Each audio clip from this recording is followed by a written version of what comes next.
The World Bank remains wary about the global economy, cutting its growth forecast for the year. In the latest Global Economic Prospects report, the bank predicts the world economy will only grow at 2.4% this year. That's lower than the 3% it predicted in last June. The bank is also predicting sub-Saharan Africa will experience more economic challenges this year. And for more on that report and the road ahead for the global economy, Alan Dennis, Senior Economist at the World Bank, welcome to the show. Thank you. Let's start big and we'll work our way towards Africa. Let's talk about the headlines of the report. The world still is growing, but at a much slower pace. Am I reading that correctly? Yes, you're reading it absolutely accurately. So we are growing at 2.4%, and the slowdown in the economic growth is largely because of the drag that we are seeing or the weakness that we observe in high-income countries. High-income countries are growing at about 1.3%. That was the case in 2012, and that is our outlook also for 2013, though we expect some strengthening of economic activity midway through the year as some of the challenges that the high-income countries face begin to get resolved.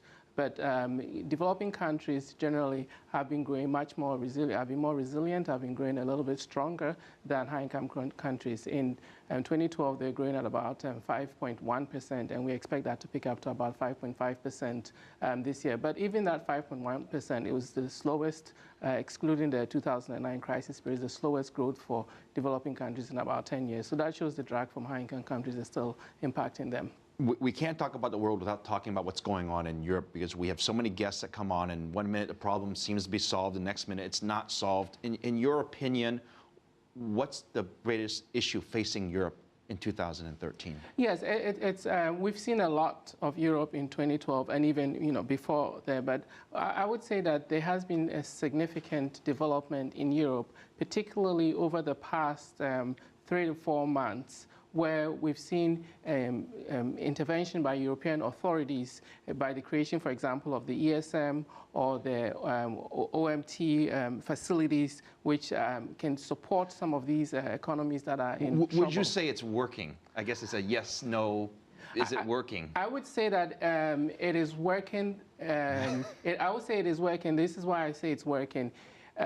For the first time in about 2 years, if you look at the credit default swap rates, which is the cost of insuring against defaults of sovereigns, it is at the level, the last time we saw... It's getting much better. It is getting much better. So I only have another minute or two left. I want to get to Africa. This is one of your big specialties. We look at the country of Africa. How do you see Africa in terms of economic growth in 2013?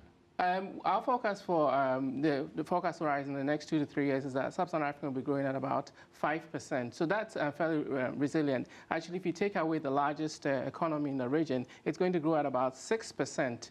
And so Sub-Saharan Africa will be among the fastest growing developing regions in the world.